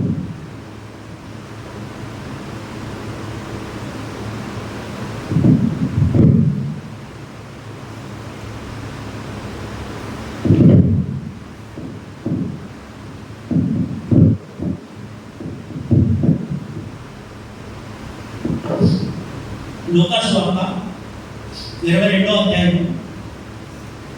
28, 29, 30 గురించి చేస్తాను 5 నిమిషాల్లో. Page number 75. నా సోదరులలో నాతో కూడా నిలిచి ఉన్న వాడి మీరు కనుక నా తండ్రి నాకు రాజ్యం నియమించినట్టుగా నా రాజ్యంలో నా బలయ దండపాలను పుచ్చుకొని సింహాసనం మీద కూర్చుండి ఇశ్రాయేలు 12 గోత్రుల వారికి మీరు తీర్పు తీర్చడకై నేను మీకు రాజ్యం నియమించున్నాను. చాలు చూసారా, దేవుడు తన రాజ్యాన్ని అవతరిస్తున్నాడు కదా. శోధనలో నిలిచి ఉండు వారికి తన రాజ్యంలో ప్రవేశాన్ని ఇస్తున్నాడు. తండ్రికి ఒక రాజ్యం ఉంది, అలాగే నాకు ఒక రాజ్యం ఉంది. నా రాజ్యంలో నా శోధనలో ఎవరైతే నిలకడగా ఉంటారో వారికి నేను నా రాజ్యాన్ని ఇస్తాను. అప్పుడు వాళ్ళు సింహాసనం మీద ఆయనతో పాటు వెళ్తారు. 12 గోత్రాల వారికి తీర్పు కూడా తీరుస్తారంటే ఎక్కువ దగ్గర ఉంటుంది. అంటే శోధనలు వచ్చినప్పుడు పడిపోకుండా, తిరిగి వెళ్ళిపోకుండా, విశ్వాసాన్ని కోల్పోకుండా విశ్వాసాన్ని కనపరిచే వారే శోధనలో నిలిచి ఉండేవారు. ఇప్పుడు మోషే ఇశ్రాయేలీయులను నడిపిస్తూ ఉన్నాడు. వెనక చూస్తే ఫరో సైన్యం, ముందు చూస్తే మహాసముద్రం, ఎర్ర సముద్రం. ఆ సమయంలో మోషే ప్రార్థించాడు. ప్రార్థిస్తే దేవుడు సాగిపోండి అన్నాడు. ఏమన్నాడు? వెనక్కి తిరగద్దు, సాగిపోండి అన్నాడు. ఎక్కడికి సాగిపోవాలి? ఎదురు చూస్తే ఏముంది? ఎర్ర సముద్రం కనపడుతుంది. వెనక చూస్తే శత్రు సైన్యం ఉంది. దేవుడు చూస్తే సాగిపోండి అంటున్నాడు. అలా పరిస్థితి ఏంటి ఇశ్రాయేలీయులకు? దేవుడు తను ప్రేమించే వారి కోసం ఇందాక ఒక సిస్టర్ అర్థంలో విన్నా, ఏం సిద్ధపరిచాడట? కన్నులకు కనపడవు, చెవులకు వినపడవు, హృదయానికి కూడా గోచరం కావు. సుమారు 6 లక్షల పైన వాళ్ళు ఆరంభం తర్వాత పెరుగుతూ వెళ్ళిపోయారు 40 సంవత్సరాలు. కానీ ఎక్కడన్నా పొయ్యి ముట్టించారు భోజనం కోసం. వంట ఉంటారు. 40 సంవత్సరాలు ఐగుప్తు నుంచి కనానికి యాత్ర చేశారు. కనాను యాత్ర. ఈ కనాను యాత్రలో ఎక్కడన్నా పొయ్యి ముట్టించారా? 40 సంవత్సరాలు ఆహారం అవగట్టే.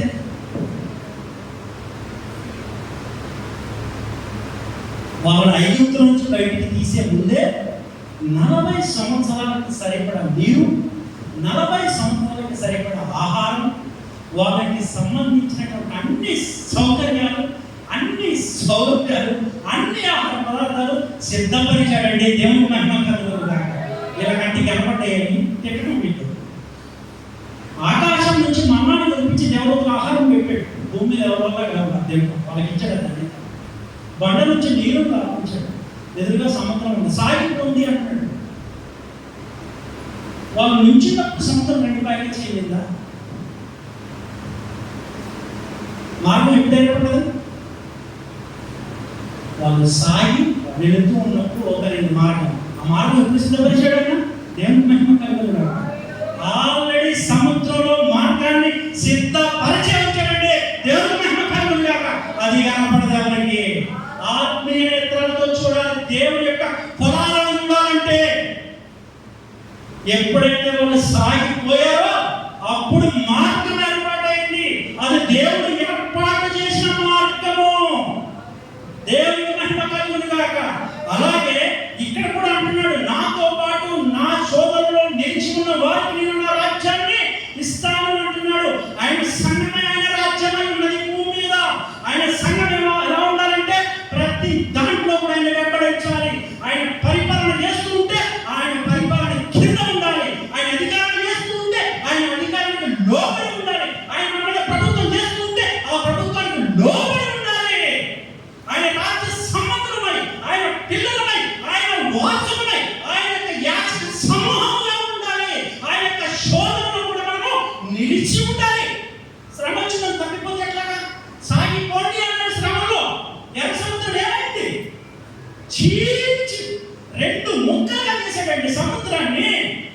నీ జీవితంలో నా జీవితంలో చేయలేడా దేవుడు? అదే శక్తిని కలిగిన దేవుడు. ఆ శక్తి ఏమీ తగ్గలేదండి. దేవుడికి మహిమను కలుగును గాక.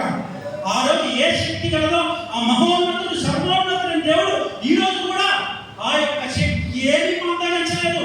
ఆయన చెయ్యి ఏమీ కూర్చకాలేదండి. మనలో లేకుండా పోయింది. ఏంటని? విశ్వాసము, భక్తి, పరిశుద్ధత కోల్పోయాం మనము.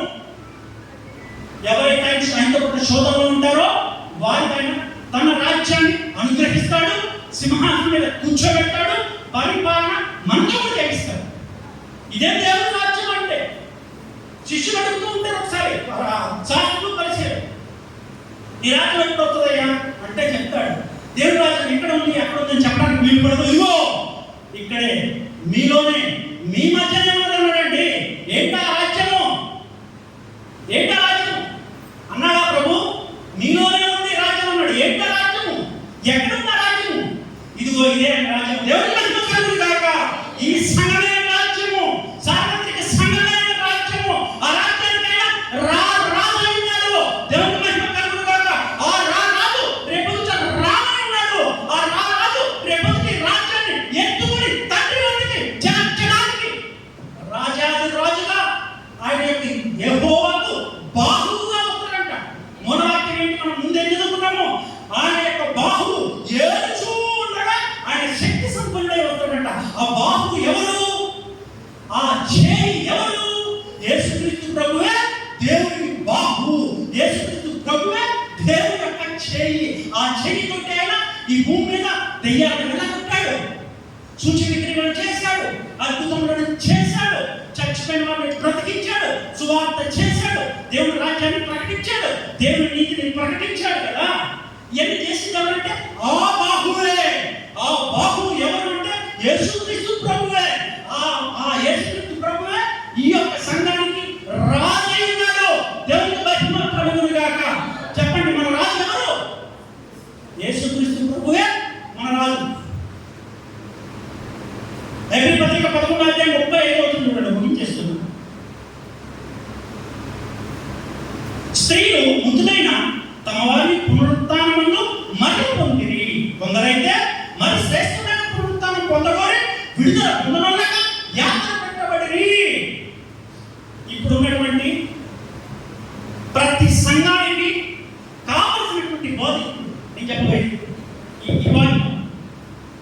ఇది దిక్కు పెట్టుకోండి, ఇంటికి దాన్ని ధ్యానించు.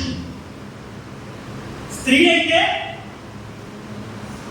పునరుత్థానమందు వారిని పొందారు, వాళ్ళ వారిని, అంతే కదా. మృతులైన తమ వారిని స్త్రీని పొందారు పునరుత్థానం. మరికొందరైతే ఆ రెండో గురించి చెప్తారు. పొందగోరి పొందనొల్లక యాతన పడ్డారట. కొందరు పునరుత్థానంలో పొందారు, ఇంకొకరు పునరుత్థానంలో పొందగోరి కూడా యాతన పడుతూ ఉన్నారంట. విడుదల. ఇది మీకు అర్థమయ్యేలా చెప్పాలంటే యేసుక్రీస్తు ప్రభువారు ఒక గిన్నె ఒక పాత్రలోనిది తాగే ముందు ప్రార్థన చేస్తారు తండ్రికి, తండ్రి చిత్తమైతే ఈ గిన్నెని తీసేయి అంటూ మళ్ళీ వద్దులే ప్రభు, నీ చిత్తాన్ని నెరవేర్చడానికి నేను వచ్చి ఉన్నాను, నీ చిత్తమే కానీ అన్నాడా? ఎబ్రీ పత్రిక 10:5 ఏముంటుందంటే బలులు అర్పణలు నీకు కోరలేదు కానీ నాకు ఒక శరీరం అమర్చింది అని ఉంటుంది. 7వ వచనంలో ఏముంటుందంటే గ్రంథం చుట్టూ నన్ను గురించి రాయబడినట్లుగా ఇదిగో దేవా నీ చిత్తం నెరవేర్చడానికి నేను వచ్చి ఉన్నాను అంటుంది. ఎబ్రీ 10:10 ఏముంటుందంటే యేసుక్రీస్తు ప్రభు శరీరము ఒక్కసారి అర్పించబడిన చేత ఆ చిత్తమును బట్టి మనం పరిశుద్ధపరచబడి ఉన్నాము అని రాస్తుంది. అంటే తండ్రి చిత్తాన్ని నెరవేర్చడానికి యేసుక్రీస్తు ప్రభు బాహువుగా ఈ లోకానికి వచ్చారు. అప్పుడు ఆ గిన్నె ఉంది కదా, ఆ గిన్నె పడితే తండ్రి తాగమన్నాడు, కుమారుడు తాగమన్నాడు. తాగే ముందు కుమారుడు 3 సార్లు ప్రార్థన చేశాడు. ఏమంటే ఫస్ట్ ఏమో ఈ గిన్నెని తీ తండ్రి అన్నాడు. తర్వాత ఏమన్నాడు? నా చిత్తం కాదు నీ చిత్తమే. విడుదల పొందగోరుతున్నాడు కానీ మళ్ళీ ఏమంటున్నాడు?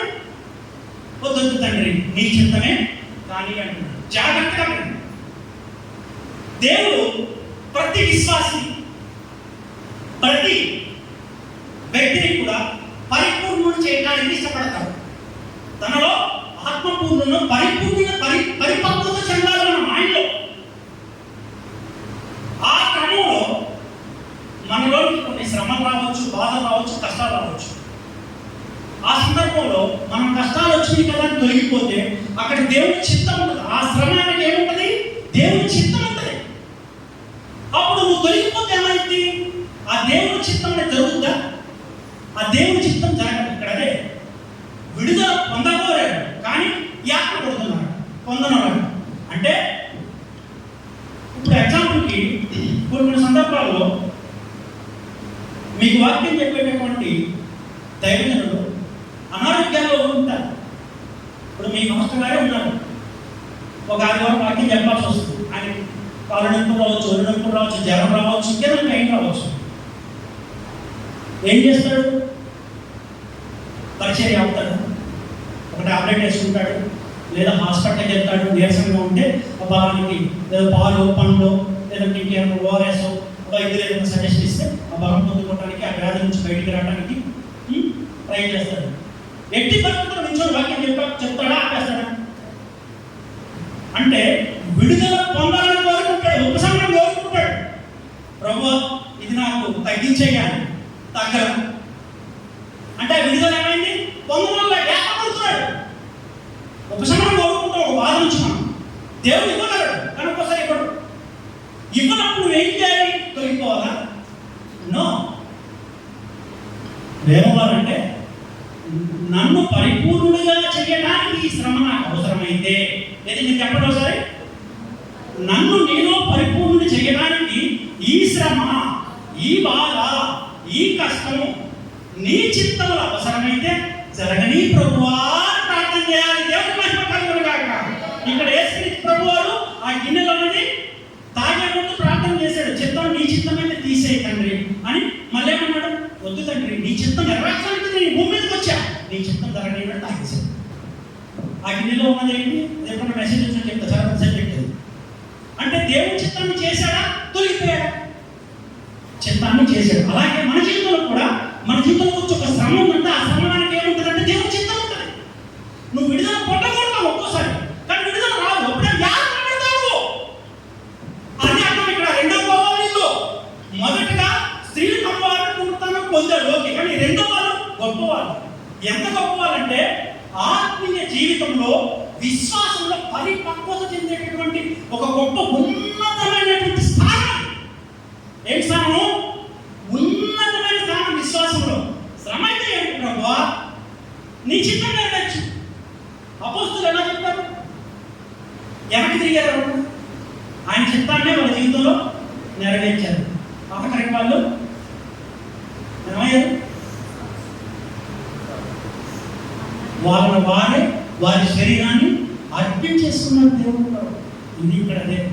అలాగే ఎవరైతే ఉంటారో వాళ్ళు దేవుడి రాజ్యంలో చేర్చబడతారు, విడుదల పొందాలి అనుకుంటారు. కానీ యాతన పడ్డా కూడా దేవుడి చిత్తమే అక్కడ జరగాలి అని మనం అంగీకరించాలి. ప్రతి సంఘంలో ప్రతి విశ్వాసి ఫాలో అవ్వాలి. ఇప్పుడు మనం వెంట్రుకు బయట ఏం చెప్తుంది తెలుసా? వెంట్రుకు రావాలంటే ఆయన చిత్తం ఉండాలి.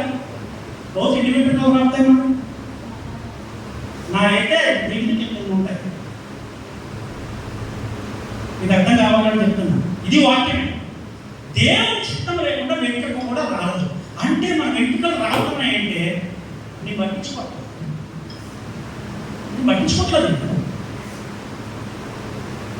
దేవుడు పట్టించుకోదా? ఆయన చిత్తం లేకుండా అది రాదు. అంటే వెంట్రుక రావాలన్నది ఏంటి? ఆయన చిత్తము. దేవుడు మహిమ కలుగును గాక.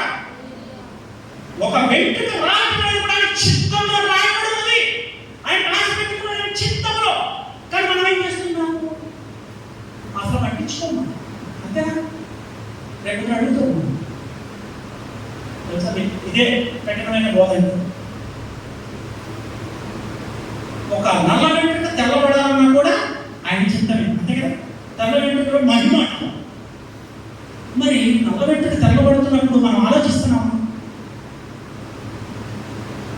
ఆయన చిత్తం అంటే ఆయన పర్మిషన్తో వెంట్రుక రాలుతుంది, ఆయన పర్మిషన్తో వెంట్రుక నల్లది తెల్లదవుతుంది. ఇవి రెండు ఆయన చిత్తంలో జరుగుతున్నాయి, ఆయన కార్యాలు. మరి మనం ఏం చేస్తున్నాము? పొద్దున లేచి ఏం టిఫిన్ ఇవ్వాలా, ఏం తిన్నాం, ఏం కూరగాయలు తెచ్చుకున్నాం మార్కెట్కి వెళ్ళి, లేకపోతే ఇంకా వేరే అంటే మన శరీరానుసారమైన లోకానుసారమైన జీవితంలో వెళ్తున్నాం. ఒక వెంట్రుక రాలేదు అంటే మనం ప్రార్థన చేయాలి, గుర్తుపెట్టడం దేవుడు ఆయన చిత్తం లేకుండా వెంట్రుక రాలేదు, ఆయన చిత్తంలో రాయగలుగుతుంది. దేవుడు ప్రతి ఒక్కటి మన జీవితంలో చూస్తూనే ఉంటాడు, ప్రతి ఒక్క కార్యం చేస్తూనే ఉంటాడు. మనకు అర్థం కావాలి, అర్థమైందా?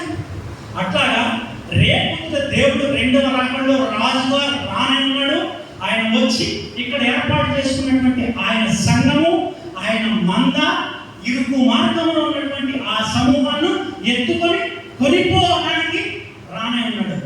మనమందరం కూడా ఆయన యొక్క రెండవ రాకడలో ఎత్తబడే సంఘంలో ఉండునట్లుగా కృపకు పాత్రలం అవ్వాలి. ఇది దేవుని చిత్తం. దేవుడికి మహిమ కలుగుగా. ప్రార్థన చేసుకున్నాం. పరిశుద్ధ ప్రేమ కలిగిన ఈ పాదాలు అవునాయన, సత్యబోధన హితబోధన వినకుండా దురదక్షులు కలవారై ఎంతో మంది నీ మార్గాన్ని విడిచిపెట్టి తప్పిపోయి అయ్యా పాతాళానికి వెళ్ళిపోతూ విడవబడే సంఘంలో అయ్యా నాయన చేరిపోతున్నాను. ప్రభువా, గొప్పగల దేవ, దయగల తండ్రి, ఈరోజు మీ అమూల్యమైన శ్రేష్టమైన మాటల చేత మాతో మాట్లాడారు ప్రభువా, మమ్మల్ని సరిచేశారు ప్రభువా. మీరు ఈరోజు మాట్లాడిన మాటలు మా జీవితంలో నిరర్థకము నిష్ప్రయోజనము అవ్వకుండా ఉంటున్నట్లుగా, నూరంతలుగా ఫలించినట్లుగా మా మీద కృప చూపించి ఆశీర్వదించండి అయ్యా. ఇదిగో ప్రభువా, ఈ చిన్న మంద, మీ గాయపడిన హస్తానికి చిన్న మందను అప్పచెప్పుకొంచి ఉన్నాను ప్రభువా. ఈ యొక్క సంఘ కాపుని మీకు అప్పచెప్పుకొంచి ఉన్నాను ప్రభువా. మీ కృప చొప్పున, మీ దయ చొప్పున, మీ చిత్తం చొప్పున, మీ ప్రణాళిక చొప్పున, జగతి ప్రణాళిక వేయబడిన ముందు ఏ చిత్తంతో మమ్మల్ని మీరు సృజించి భూమి మీద ఉంచారో ఆ చిత్తం యావత్తు కూడా వీరి జీవితంలో జరుగునట్లుగా కృప చూపించమని ప్రార్థిస్తున్నాను తండ్రి. ఈ సంఘాన్ని మీ ఏడంతల ఆత్మచేత నింపండి ప్రభువా, మీ రక్తం చేత కట్టండి ప్రభువా, మీ రక్తం చేత కడగండి ప్రభువా. ఏ ఒక్కరు నశించిపోకుండా ప్రతి ఒక్కరు రక్షించబడేటట్లుగా రక్షణ ఇచ్చేయండి ప్రభువా.